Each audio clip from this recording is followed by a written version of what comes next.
Hello, this will be a quick video on basic LED circuits. I'll be using this LED assortment kit. You can pick this up on Amazon, it's fairly cheap and includes a variety of LEDs, all the colors.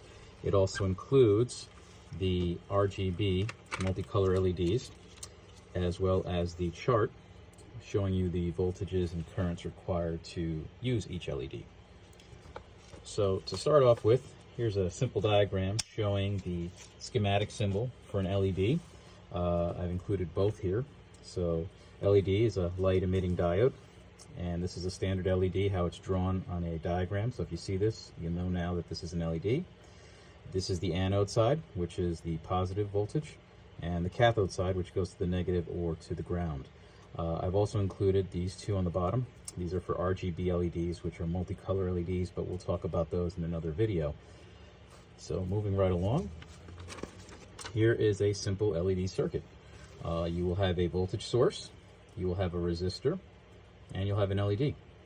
And normally, the way it's wired is your positive will flow into your resistor, from your resistor to your LED, and then right back to the negative.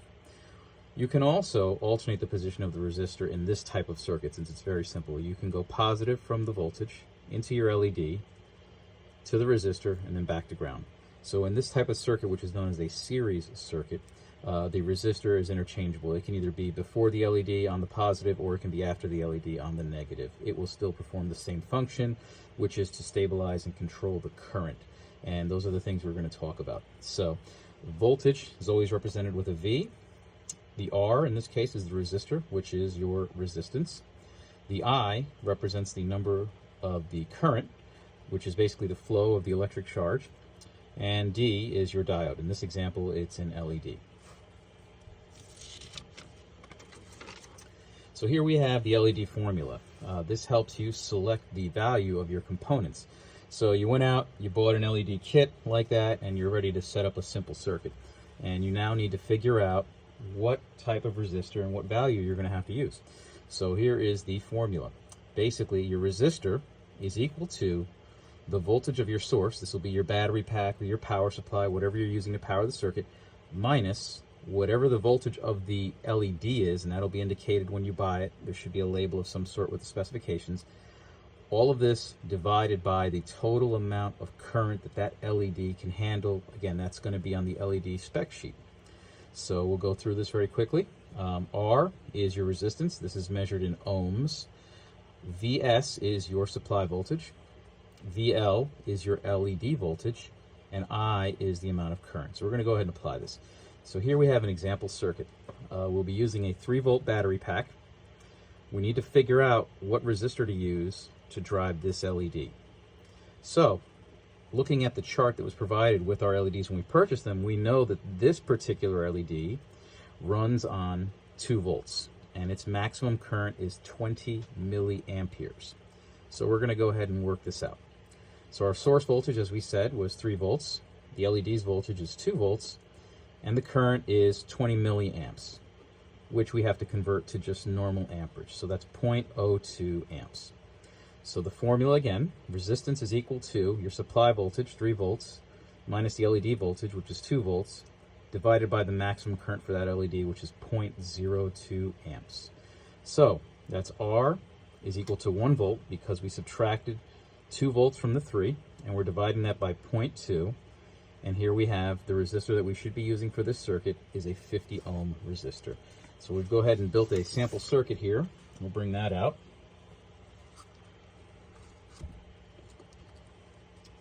And we're just using a breadboard. So here we have a battery pack. This is our 3-volt battery pack wired to this breadboard. Here's our LED that we were talking about, our 2-volt 20 milliamp LED. And you're going to say, well, why are there 2 resistors here? We're only supposed to use one, and it's supposed to be 50 ohms. Well, I didn't have a 50 ohm resistor, so I made my own. You can combine resistor values to create the value you're looking for. So in this case, these are 2 100 ohm resistors. However, when you wire them in this fashion, which is known as parallel, and tie them together, they actually become half their value. So in this case, the 2 100s will give me a 50 ohm value. If I had wired these differently, they would actually increase, and instead of being 100 ohms, they would be 200. So that's another topic of discussion. But for now, let's assume that these two resistors represent one resistor of 50 ohms. So the white wire here is our positive and the black is our negative. So we come from our positive into the resistor, out of the resistor, to the LED on its anode side, out of the LED on its cathode side, and then right back to ground. And let's give it a shot and see if this works. We'll turn on our power, and we have our light. We'll shut it off, and it goes off. So let's talk about this for a second. We're feeding the circuit 3 volts, passing through a 50 ohm resistor, which then in turn powers this LED. So 3 volts is enough to drive this LED because the LED only needs 2 volts.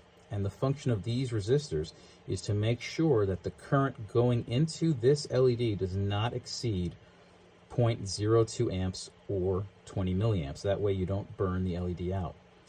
Can you run the circuit without the resistors? Absolutely. However, then there is no current control, and this LED can be given too much current and burn out. However, that's not to say that you can't alter the resistance. If you wanted to get dimmer, I would put more resistance in, or brighter, I would lower the value of resistance. But based on the spec sheet, we know that this particular LED maximum is 20 milliamps, which is where we're capping it. So that's the purpose of these resistors. Now, this is a simple circuit using one LED.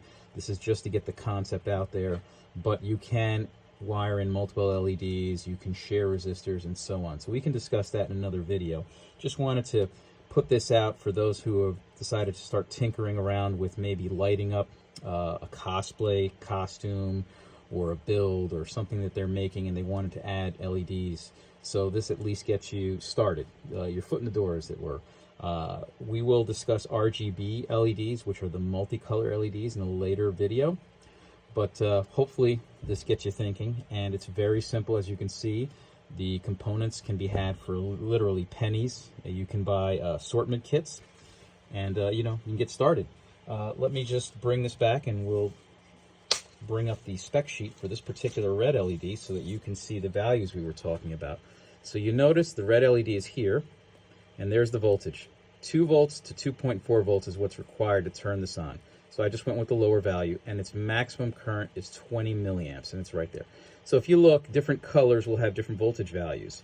And you'll notice that if we were to pick a green LED, this is a side note, we probably could not drive it with this 3-volt battery pack because it needs 3 volts on its own to just turn on, leaving no room for any error.